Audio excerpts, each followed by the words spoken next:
Assalamualaikum warahmatullahi wabarakatuh. Saya Anissa Maulida dengan NIM 2001017. Di sini saya akan mereview dua buah jurnal. Yang pertama berjudul Sistem Informasi Pemetaan Pembangunan Kabupaten Indragiri Hilir.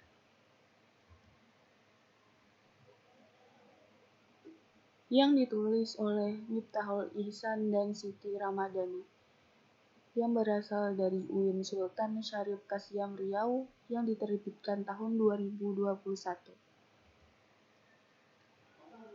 Kemajuan dan perkembangan data kian hari kian menuntut manusia untuk menjadi seseorang yang lebih maju, sehingga semua hal yang berhubungan dengan data dan informasi akan lebih efisien, terstruktur, dan transparan jika dikerjakan dan diolah menggunakan teknologi informasi, termasuk di instansi pemerintahan.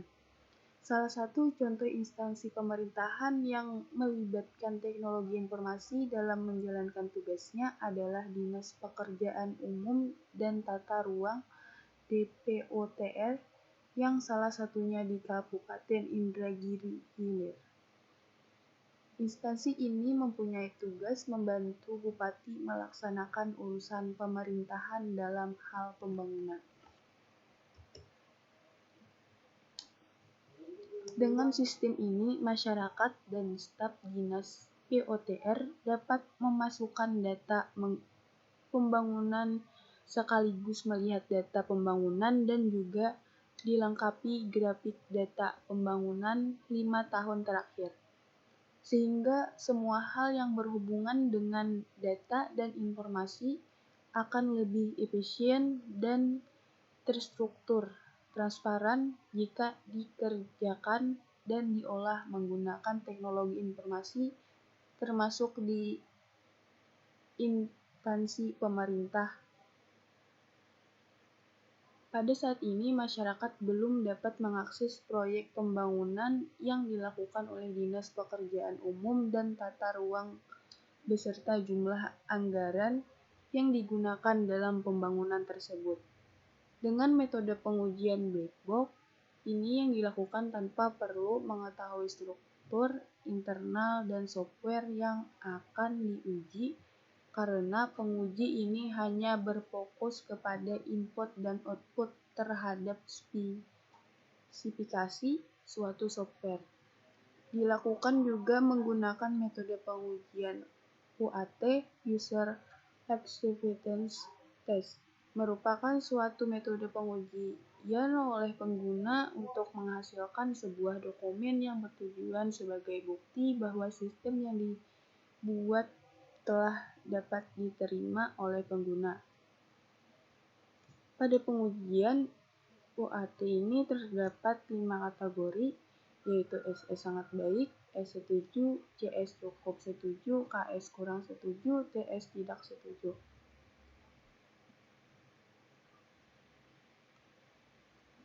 Berikut ini rincian hasil pengujian OAT berdasarkan pengujian yang telah dilakukan terhadap beberapa responden dari pengujian OAT. Didapatkan hasil 75% yang berarti sistem baik.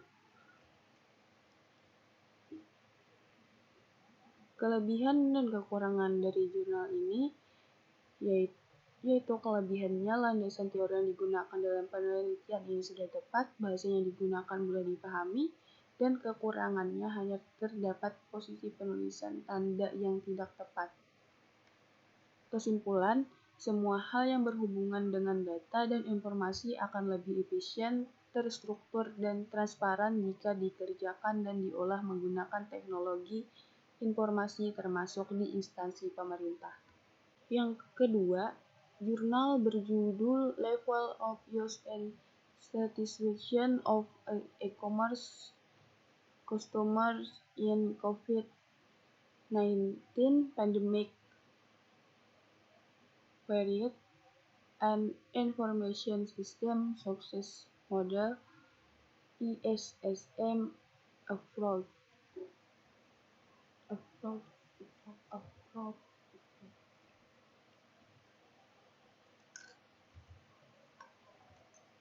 yang ditulis oleh Puspo Dewi Dirgantari, Yusuf Murtadolo, Hidayat Halim, Mahfud Ruri Nugrahini, yang berasal dari Universitas Pendidikan Indonesia, diterbitkan tahun 2020. E-commerce adalah penjualan yang dilakukan melalui media elektronik. E-commerce juga merupakan salah satu jenis mekanisme bisnis elektronik yang berfokus pada bisnis berbasis individu. Hal ini juga membuat persaingan antar perusahaan e-commerce semakin ketat, bertransaksi menggunakan internet sebagai media pertukaran barang atau jasa. Surawiguna 2010. Pada jurnal ini membahas tentang perdagangan elektronik atau e-commerce. Untuk mengetahui tingkat penggunaan dan kepuasan pelanggan e-commerce di masa pandemi COVID-19 dengan menggunakan pendekatan Information System Success Model atau ISSM yang dibentuk melalui kualitas sistem, kualitas informasi, dan kualitas layanan. Kelebihan dan kekurangannya. Untuk kelebihannya memiliki pembahasan yang rinci dan mudah dimengerti, landasan teori yang digunakan sudah tepat, banyaknya sudut pandang yang berbeda-beda. Kekurangan ada singkatan yang tidak memiliki penjelasan. Kesimpulannya, perusahaan e-commerce harus meningkatkan kualitas sistem sesuai dengan kriteria yang diharapkan oleh pengguna. Tingkat penggunanya akan semakin meningkat di masa mendatang dan tetap mempertahankan bahkan meningkatkan kualitas informasi karena penyajian informasi yang kurang menarik, relevansi informasi yang kurang tepat, dan bahasa yang tidak mudah dipahami merupakan kekurangan dari kualitas tersebut.